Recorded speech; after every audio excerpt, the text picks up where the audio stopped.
Election commissioner और election commission जो कि एक क्वासी जुडिशियल बॉडी है, संवैधानिक संस्था है, उसके खिलाफ जहर उगला है। किसी भी कीमत पर इलेक्शन कमिश्नर्स को छोड़ा नहीं जाएगा। नाम लेकर उनको धमकाना असफल रैली थी घुसपैठिया बचाओ आंदोलन उनका। रामलीला मैदान में जिस प्रकार से राहुल गांधी, प्रियंका वाड्रा और कांग्रेस पार्टी ने घुसपैठिया बचाओ रैली करके जिस प्रकार से इलेक्शन कमिश्नर और इलेक्शन कमीशन जो कि एक क्वासी जुडिशियल बॉडी है, संवैधानिक संस्था है, उसके खिलाफ जहर उगला है। ये पहली बार नहीं है कि कांग्रेस पार्टी ने इस प्रकार की कवायद की है, मगर उनके भाषा के स्तर को देखिए।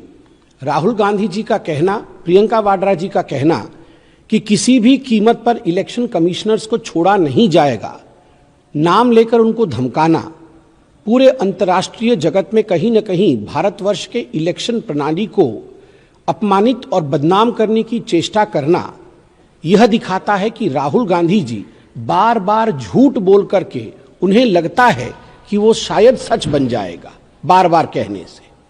मगर आज मैं यहाँ याद दिलाना चाहूँगा कि सदन जो भारतवर्ष का सबसे बड़ा मर्यादा स्थल होता है, जहाँ देश के चुने हुए सांसद बैठकर डिबेट करते हैं, सदन में इस विषय को लेकर SIR हो, वोट तथा कथित वोटों में किस प्रकार से हेराफेरी होती हो, ये जो आक्षेप कांग्रेस ने लगाया था, इस पर भारतीय जनता पार्टी की सरकार ने, बीजेपी की सरकार ने, जिसका अगुवाई माननीय मोदी जी करते हैं, उनकी सरकार ने इस पर डिबेट रखा था। संपूर्ण डिबेट के माध्यम से आपने देखा कि गृह मंत्री माननीय अमित शाह जी ने सच्चाई को आपके समक्ष परोसा।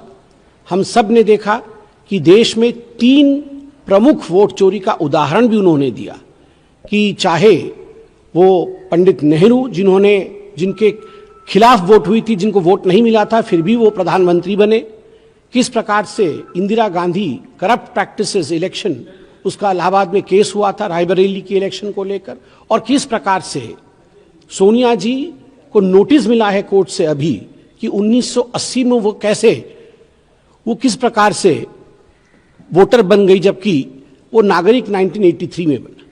और पूरे विषय का विश्लेषण माननीय अमित शाह जी ने संपूर्ण रूप से किया था। मगर जब घुसपैठियों के विषय में अमित शाह जी ने बोलना शुरू किया तो कांग्रेस पार्टी वॉकआउट करके चली गई। आज फिर से उसी का एक स्वरूप रामलीला मैदान में कांग्रेस पार्टी का देखने को मिला है और जनता उस रैली में नदारद थी।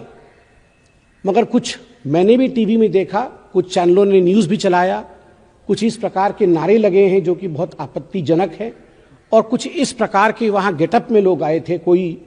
किसी को इलेक्शन कमिश्नर बनाया गया था, कैदी के रूप में दिखाया गया था, कोई पुलिस बन के आया था, घसीट के कैदी को लेके जा रहा था। यह भारतवर्ष की संस्थाओं के ऊपर, संवैधानिक कॉन्स्टिट्यूशनल इंस्टीट्यूशंस के ऊपर राहुल गांधी और उनकी पार्टी का प्रहार है। हम इसका घोर आपत्ति करते हैं और हिंदुस्तान की जनता आपत्तिजनक बयान और जिस प्रकार से संस्थाओं के ऊपर हमला हो रहा है, चाहे वो जजेस हों, आपने देखा है अभी कुछ दिन पहले हाई कोर्ट के जस्टिस के ऊपर भी किस प्रकार से एक इम्पीचमेंट प्रोसीडिंग शुरू किया गया है।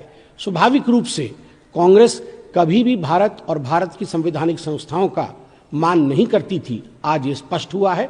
असफल रैली थी घुसपैठिया बचाओ आंदोलन उनका, और सफलता तभी होगी जब SIR के माध्यम से इलेक्टरल रोल परिष्कृत होगा, उसकी सफाई होगी।